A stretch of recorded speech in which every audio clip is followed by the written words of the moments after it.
I was a victim of really extreme domestic violence and stalking. And my kids, I have 4 of them. My kids and I left that situation. Often women are not just held hostage by violence, but they're held hostage by their finances.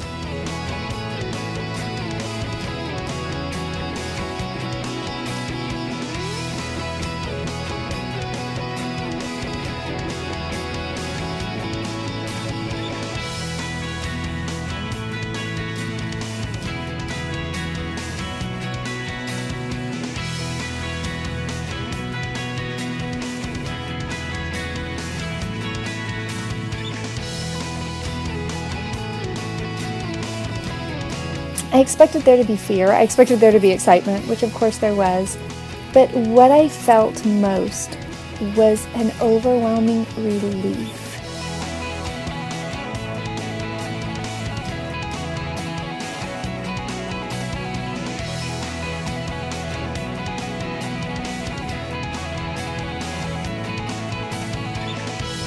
Having a really big dream and doing whatever it takes to make it happen.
It's been a really long journey. It's really hard to write about your own life, and it took me a long time to figure out how to do that.